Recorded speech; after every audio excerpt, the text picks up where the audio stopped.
ಓಂ ನಾನು ಮಾನು ಮತಚ್ಛಬ್ದಾತ್ ಓಂ ನತು ನಾರಾಯಣಾದೀನಾಂ ನಾಮಾನ್ಯನ್ಯತ್ರ ಸಂಭವಃ ಅನ್ಯನಾಮ್ನಾಂ ಗತಿರ್ವಿಷ್ಣುಃ ಏಕ ಏವ ಪ್ರಕೀರ್ತಿತಃ. ಒಂದನೇ ಅಧ್ಯಾಯದ 3ನೇ ಪಾದದ 3ನೇ ಸೂತ್ರ ಇದು. ದ್ಯುಭ್ವಾದ್ಯಧಿಕರಣ ಈಗ ನಡೆದಿದೆ. ಅದರ ತತ್ವಪ್ರಕಾಶಿಕ ನೋಡ್ತಿದ್ದೇವೆ. ಪೂರ್ವ ಪಕ್ಷ ಮುಗಿದ ಬಂದಿದೆ. ಪೂರ್ವ ಪಕ್ಷದಲ್ಲಿ ನನು ಅತ್ರ ರುದ್ರಾದಿ ಜ್ಞಾಪಕ ಅಭಾವೇಪಿ ಶ್ರುತ್ಯಂತರೇ ಪ್ರಾಣಾನಾಂ ಗ್ರಂಥಿರಸಿ ರುದ್ರಃ ಇತ್ಯಾದ್ಯುಕ್ತೇಃ ದ್ಯುಭಾಯತನತ್ವಂ ರುದ್ರಾದೇಃ ಕಿಂ ನ ಸ್ಯಾತ್. ಈ ಮುಂಡಕೋಪನಿಷತ್ತು ಅಥವಾ ಅಥರ್ವಣೋಪನಿಷತ್ ಅಲ್ಲಿ ನಾವೀಗ ವಿಚಾರ ಮಾಡ್ತಿರುವ ವಾಕ್ಯದಲ್ಲಿ ರುದ್ರನೇ ದ್ಯುಭಾಜಾಯತನ ಅಂತ ಹೇಳಲಿಕ್ಕೆ ಏನು ಜ್ಞಾಪಕ ಇಲ್ಲ, ಸೂಚಕ ಇಲ್ಲ. ಆದರೆ ಬೇರೆ ಕಡೆ ಇಲ್ಲಿಲ್ಲದೆ ಹೋದ್ರೂ ಬೇರೆ ಕಡೆ ಇರಬಹುದಲ್ಲ, ಬೇರೆ ವಾಕ್ಯದಲ್ಲಿ ಪ್ರಾಣಾನಾಂ ಗ್ರಂಥಿರಸಿ ರುದ್ರಃ ಇತ್ಯಾದಿ ಮಹಾನಾರಾಯಣ ಉಪನಿಷತ್ತಿನಲ್ಲಿ ಅದು ಕಂಡು ಬಂದಿರಬಹುದು. ಆದ್ರಿಂದ ದ್ಯುಭಾಜಾಯತನತ್ವ ರುದ್ರ ಅಥವಾ ಪ್ರಕೃತಿ ಮೊದಲಾದವರಿಗೆ ಯಾಕೆ ಬರಬಾರದು ಅಂತ ಪ್ರಶ್ನೆ ಬಂದ್ರೆ ಅದಕ್ಕೆ ಸಹ ಅಂತಕಃ ಸಹ ರುದ್ರಃ ಅಂತ ಇನ್ನೊಂದು ವೇದವಾಕ್ಯವನ್ನು ಆಚಾರ್ಯ ತೋರಿಸಿದ್ದಾರೆ. ಅಂತಕ, ರುದ್ರ, ಪ್ರಾಣಭೃತ್, ಪ್ರಾಣನಾಯಕ, ಈಶ, ಹರಿ, ವಿಷ್ಣು ಇತ್ಯಾದಿ ಶಬ್ದಗಳಿಂದ ಅವನೇ ವಾಚ್ಯ. ಪರೋವರಿಯಾನ್, ಎಲ್ಲರಿಗಿಂತಲೂ ಉತ್ತಮ. ಇತ್ಯಾದಿನ ಪ್ರಾಣಗ್ರಂಥಿ ರುದ್ರತ್ವಾದೇಹೇ ವಿಷ್ಣೋಹಯೋ ಉಕ್ತತ್ವಾತ್. ಈ ಎಲ್ಲ ವೇದವಾಕ್ಯಗಳನ್ನು ಗಮನಿಸಿದರೆ ಎಲ್ಲ ಇಂದ್ರಿಯಗಳಿಗೂ ಆಶ್ರಯನಾಗಿರೋದು ರುದ್ರತ್ವ ಮೊದಲಾದ ಗುಣಗಳನ್ನು ಅವನಿಗೆ ವರ್ಣನೆ ಮಾಡಿದ್ದಾರೆ. ಇತಿಹಾಸ ಪುರಾಣಾಭ್ಯಾಂ ವೇದಂ ಸಮುಪ ಬ್ರಹ್ಮಯೇತ್ ಅಂತಿರೋದ್ರಿಂದ ಪುರಾಣಗಳ ಆಧಾರದಿಂದ ವೇದಗಳಿಗೆ ಸರಿಯಾಗಿ ಅರ್ಥ ಮಾಡಬೇಕು. ವೇದಗಳ ಭಾಷೆ, ಅದರ ಶೈಲಿ ತುಂಬ ಸಂಕೀರ್ಣ ಆಗಿರ್ತದೆ. ಆದ್ದರಿಂದ ಸ್ಪಷ್ಟವಾಗಿ ಹೇಳುವಂತಹ ಪುರಾಣಗಳ ಆಧಾರದಿಂದ ಅದನ್ನು ತಗೊಳ್ಬೇಕಾಗ್ತದೆ. ಬ್ರಹ್ಮಾಂಡ ಪುರಾಣದಲ್ಲಿ ಕೂಡ ರುಜಂ ದ್ರಾವಯತೆ ಯಸ್ಮಾತ್ ಅಂತ ಹೀಗೆ ಅದನ್ನ ಹೇಳಿದ್ದಾರೆ ಅಂತ ಆಚಾರ್ಯ ಹೇಳ್ತಾರೆ. ತತ್ವ ಪ್ರಕಾಶಿಕಾದಲ್ಲಿ ಶ್ರುತ್ಯಂತರೋಕ್ತಮಪಿ ದ್ಯುಭಾಧ್ಯಾಯತನತ್ವಂ ವಿಷ್ಣೋರೇವ. ಮಹಾನಾರಾಯಣ ಉಪನಿಷತ್ತು ಮೊದಲಾದ ಕಡೆ ಅದೇ ಶ್ರುತ್ಯಂತರ. ಅಲ್ಲಿ ದ್ಯುಭಾಧ್ಯಾಯತನತ್ವ ಕಂಡಿರಬಹುದು ರುದ್ರಾದಿಗಳಿಗೆ, ಆದರೆ ವಸ್ತುತಃ ಅದಲ್ಲ, ವಿಷ್ಣುವಿಗೆ ಅದಲ್ಲ. ರುದ್ರನನ್ನು ಹೇಳುವ ಶ್ರುತಿ ಮತ್ತು ಲಿಂಗಗಳು ಕಾಣಿಸ್ತಾವಲ್ಲ ಅಲ್ಲಿ, ಅದರಿಂದ ವಿರೋಧ ಬರೋದಿಲ್ವಾ ಅಂದ್ರೆ ನಚ. ರುದ್ರನನ್ನು ಹೇಳುವ ಶ್ರುತಿ ಅಂದ್ರೆ ಆ ಮಹಾನಾರಾಯಣ ಉಪನಿಷತ್ತು. ಹಾಗೆ ಲಿಂಗ ಅಂದ್ರೆ ಅವನನ್ನು ಪ್ರತಿಪಾದನೆ ಮಾಡುವಂತ ರುದ್ರನನ್ನೇ ಹೇಳುವಂತ ನಿರ್ದಿಷ್ಟ ರುದ್ರನಲ್ಲಿರುವಂತಹ ಕೆಲವು ಲಿಂಗಗಳು, ಪ್ರವೃತ್ತಿ ನಿಮಿತ್ತಗಳು. ಶಬ್ದ ಒಂದು ಕಡೆ ಪ್ರವೃತ್ತ ಆಗ್ಬೇಕಾದ್ರೆ ಅದಕ್ಕೇನು ಕಾರಣ? ಯಾವುದೋ ಒಂದು ಧರ್ಮ ಕಾರಣ. ಅಂಥವು ರುದ್ರನನ್ನೇ ಹೇಳ್ತಾವಲ್ಲ ಅವು, ಆ ಶ್ರುತಿಗಳು ಮತ್ತೆ ಲಿಂಗಗಳು ಅಂತ ಪ್ರಶ್ನೆ ಬಂದ್ರೆ, ಅದರಿಂದ ವಿರೋಧ ಬರ್ತದಲ್ಲ ಅಂತ ಪ್ರಶ್ನೆ ಬಂದ್ರೆ ಅದಕ್ಕೆ ಹೇಳ್ತಾರೆ ಶ್ರುತಿ ಬಲೇನ ರುದ್ರಾದಿ ಶ್ರುತೇ ಅಂತಕತ್ವಾದಿ ಲಿಂಗಸ್ಯ ಚ ವಿಷ್ಣುಕ ನಿಷ್ಠತ್ವಾತ್. ಯಾವುದೋ ಒಂದು ರುದ್ರನನ್ನು ಪ್ರತಿಪಾದನೆ ಮಾಡುವ ಒಂದು ವೇದವಾಕ್ಯವನ್ನು ನೀವು ಗಮನಿಸಬಾರದು, ಎಲ್ಲಾ ವೇದವಾಕ್ಯಗಳನ್ನು ಗಮನಿಸಬೇಕು. ಬೇರೆ ವೇದವಾಕ್ಯಗಳನ್ನು ಗಮನಿಸಿದರೆ, ಪುರಾಣ ವಾಕ್ಯಗಳನ್ನು ಗಮನಿಸಿದರೆ ರುದ್ರಾದಿ ಶ್ರುತೇ, ರುದ್ರನನ್ನ, ಪ್ರಕೃತಿಯನ್ನ ಮೊದಲಾದವರನ್ನ ಪ್ರತಿಪಾದನೆ ಮಾಡುವ ವೇದವಾಕ್ಯಗಳು ಅವು ವಿಷ್ಣುವನ್ನೇ ಪ್ರತಿಪಾದನೆ ಮಾಡ್ತವೆ ಅಂತ ತಿಳಿಯುತ್ತದೆ. ಹಾಗೆ ಲಿಂಗಸ್ಯಚ, ರುದ್ರನಲ್ಲಿ ನಿಮಗೆ ಕಂಡು ಬರಬಹುದಾದ ಲಿಂಗಗಳು, ಧರ್ಮಗಳು ಅವು ಕೂಡ ವಿಷ್ಣುವೇಕ ನಿಷ್ಠ ಅಂತ ಹೀಗೆ ತಿಳಿದು ಬರ್ತದೆ. ಅದರ ತಾತ್ಪರ್ಯ ಏನು ಅಂತ ಪ್ರಶ್ನೆ ಬಂದ್ರೆ, ಒಂದು ಕಡೆ ಒಂದು ವೇದವಾಕ್ಯದಲ್ಲಿ ಅನೇಕ ಶಬ್ದಗಳಿವೆ, ಅದರಿಂದ ಆ ದೇವತೆಯನ್ನು ಪ್ರತಿಪಾದನೆ ಮಾಡಿದ್ದಾರೆ. ಇದಕ್ಕೆ ಎರಡೂ ದೇವತೆಯ ಪರವಾಗಿಯೂ ಅರ್ಥ ಮಾಡುವ ಸಾಧ್ಯತೆ ಇರ್ತದೆ. ಅಂತಹ ಸಂದರ್ಭದಲ್ಲಿ ಯಾವ ದೇವತೆಯ ಪರವಾಗಿ ಅರ್ಥ ಮಾಡಬೇಕು ಅನ್ನೋದನ್ನ ಬಹಳ ಎಚ್ಚರಿಕೆಯಿಂದ ಗಮನಿಸಬೇಕಾಗ್ತದೆ.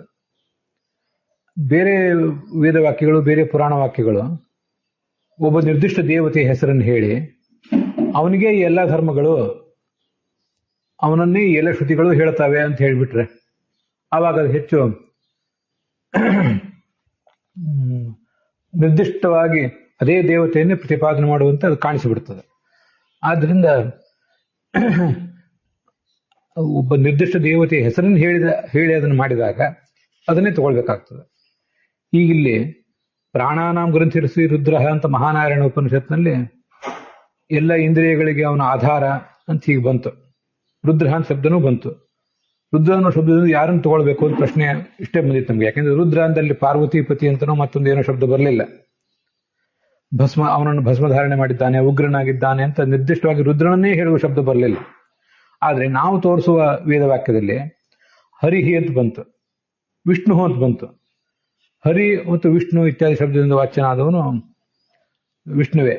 ಅವನ ಹೆಸರನ್ನು ಹೇಳಿ ಅವನು ಪ್ರಾಣನಾಯಕ, ಪ್ರಾಣಭೃತ್, ಅವನು ರುದ್ರ ಅಂತ ಹೇಳಿಬಿಟ್ರೆ, ಹಾಗಾದ್ರೆ ಬೇರೆ ಕಡೆ ರುದ್ರ ಅಂತ ಒಂದೇ ಶಬ್ದ ಬಂದ್ರೆ ಸಂಕೀರ್ಣವಾದ ಶಬ್ದ, ಅದು ಅಸ್ಪಷ್ಟವಾದ ಶಬ್ದ ಬಂದ್ರೆ ಆ ರುದ್ರ ಅನ್ನೋ ಶಬ್ದಕ್ಕೂ ಏನು ಅರ್ಥ ಮಾಡಬೇಕು ಅಂತ ಗೊತ್ತಾಗಿಬಿಡ್ತದೆ ಅಂತ ನಮ್ಮ ತಾತ್ಪರ್ಯ. ಈ ಬ್ರಹ್ಮಾಂಡ ಪುರಾಣದ ಮಾತನ್ನ ಯಾಕೆ ಹೇಳ್ಬೇಕಾಯ್ತು ಆಚಾರ್ಯರು, ಅದನ್ನು ಜಯತೀರ್ಥರು ತಿಳಿಸ್ತಾರೆ. ಈಗ ರುದ್ರಾದಿ ಶಬ್ದಗಳಿವೆಯಲ್ಲ, ಅವು ಕೂಡ ವಿಷ್ಣುವನ್ನೇ ಹೇಳ್ತಾವೆ ಅಂತ ನೀವು ಅಂದ್ರಿ ಸಿದ್ಧಾಂತಿಗಳು. ಸರಿ, ರುದ್ರಾದಿ ಶಬ್ದಗಳು ವಿಷ್ಣುವನ್ನು ಹೇಳೋದು ಹೇಗೆ? ಯೋಗದ ಮೂಲಕವೋ ರೂಢಿ ಮೂಲಕವೋ? ಯೋಗ ಅಂದ್ರೆ ಧಾತು ಮತ್ತೆ ಪ್ರತ್ಯಯ ಇವುಗಳ ಬಲದಿಂದ ಹೇಳೋದು. ಮತ್ತೆ ರೂಢಿ ಅಂದ್ರೆ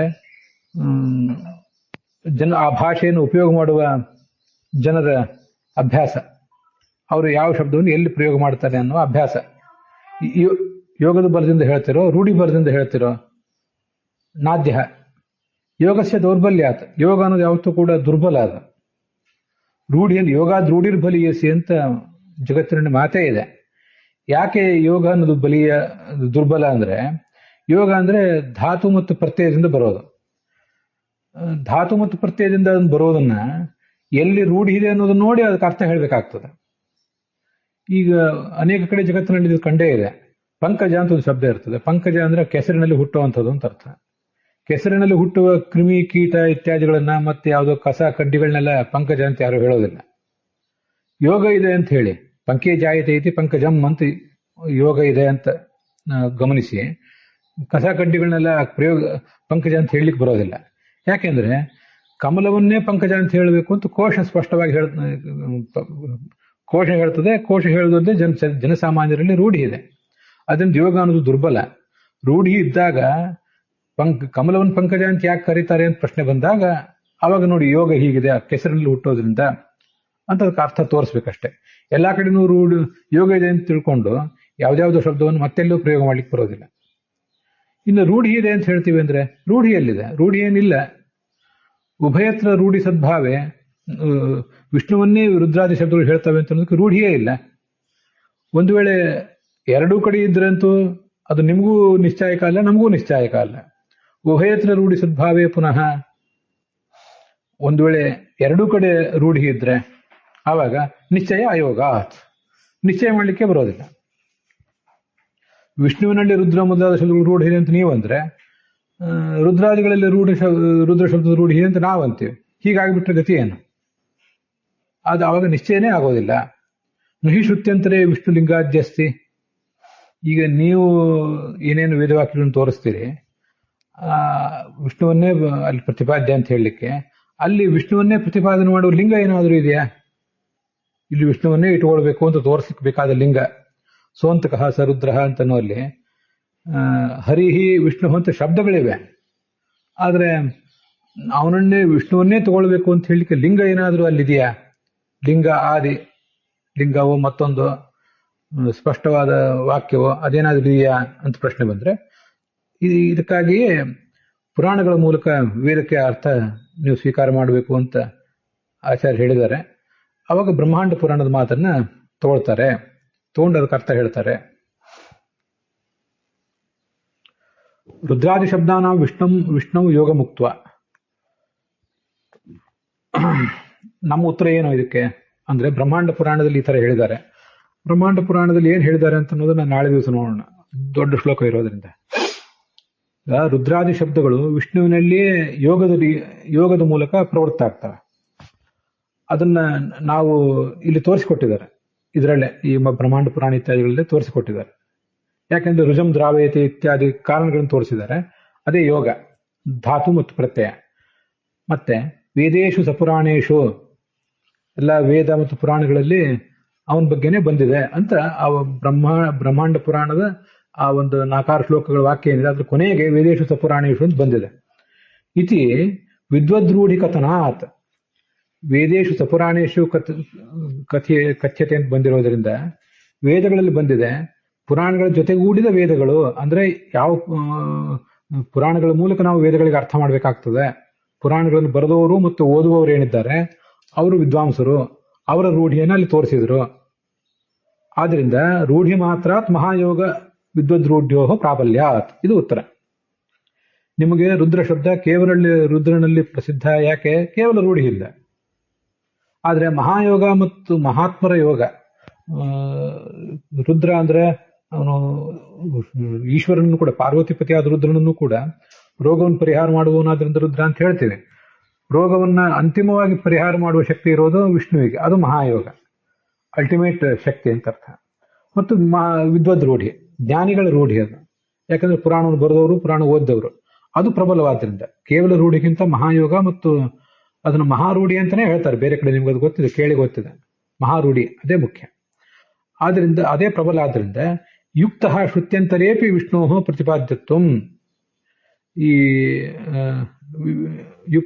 ಯುಕ್ತ ಶ್ರುತ್ಯಂತರೇಪಿ ವಿಷ್ಣೋ ಪ್ರತಿಪಾದ್ಯತ್ವ ನಿಶ್ಚಯ. ಎಲ್ಲಾ ವೇದವಾಕ್ಯದಲ್ಲೂ ಕೂಡ ಈಗ ಸ್ಕೋಂತಕಃ ಸರುದ್ರ ಅನ್ನೋ ಮಾತು ನಾವು ನೆಚ್ಚಿಕೊಂಡದ್ದು, ಪ್ರಾಣಾನಾಂ ಗ್ರಂಥಿರಸಿ ರುದ್ರ ಅಂತ ನೀವು ಹೇಳಿದ್ದು, ಅಲ್ಲಿ ಎಲ್ಲಾ ಕಡೆಯೂ ಕೂಡ ವಿಷ್ಣುತ್ವ ನಿಶ್ಚಯ ಯುಕ್ತ, ಪ್ರತಿಪಾದಿತ್ವ ನಿಶ್ಚಯ ಅಂತ ಅನ್ನೋದು ಯುಕ್ತವಾಗಿದೆ, ಉಚಿತವಾಗಿದೆ ಅಂತ ತಾತ್ಪರ್ಯ. ರುಜಂ ದ್ರಾವಯತೆ ಯಸ್ಮಾತ್ ಅಂತ ಬಂದಿರೋದ್ರಿಂದ ರೋಗವನ್ನು ಪರಿಹಾರ ಮಾಡುವವನು ರುದ್ರನೇ, ಭಗವಂತನೇ. ಈಶ್ವರನು ಕೂಡ ರೋಗವನ್ನು ಪರಿಹಾರ ಮಾಡ್ತಾನೆ. ಯಾಕಂದ್ರೆ ಅವನು ಕೂಡ ಶರೀರ ಪುರುಷ ಮತ್ತು ಮನೋಭಿಮಾನಿಯಾದ ದೇವತೆ. ಆದ್ರಿಂದ ಅವನು ರೋಗಗಳನ್ನು ಪರಿಹಾರ ಮಾಡಿದರೂ ಕೂಡ ಪೂರ್ಣವಾಗಿ ಪರಿಹಾರ ಮಾಡಲಿಕ್ಕೆ ಸಮರ್ಥ ಅಲ್ಲ. ಪೂರ್ಣವಾಗಿ ರೋಗಗಳನ್ನು ಪರಿಹಾರ ಮಾಡುವ ಶಕ್ತಿ ಇರೋದು ಭಗವಂತನಿಗೆ. ಮತ್ತು ಭಗವಂತನಿಂದ ಪಡ್ಕೊಂಡ ಶಕ್ತಿಯನ್ನೇ ಅವನು ಉಪಯೋಗ ಮಾಡಿ ನಮ್ಮ ರೋಗಗಳನ್ನು ಪರಿಹಾರ ಮಾಡ್ತಾನೆ. ಹೀಗೆ ರೋಗ ವಿದ್ರಾವಣ ಶಕ್ತಿ ಅನ್ನೋದು ಶಕ್ತಿ ಅಂತ ಅರ್ಥ. ಅಲ್ಲಿ ರೋಗವನ್ನು ಪರಿಹಾರ ಮಾಡುವ ಶಕ್ತಿ ಮತ್ತು ಮಾಡುವ ಕ್ರಿಯೆ ಅವೆರಡೂ ಕೂಡ ಪೂರ್ಣವಾಗಿ ಇರುವುದು ಭಗವಂತನಲ್ಲಿ. ರುದ್ರಾದಿಗಳಲ್ಲಿ ಕಡಿಮೆ ಇದೆ, ಮುಂದೆ ಬಂದಂತೆ ಕಡಿಮೆ ಇದೆ ಅಂತ ಅರ್ಥ. ಅದನ್ನೇ ಮಹಾಯೋಗ ಅಂತ ಹೇಳೋದು. ಅಲ್ಲಿಗೆ ಇವತ್ತಿನ ಈ ಭಾಗ ಸಮಾಪ್ತ ಆಗಿದೆ.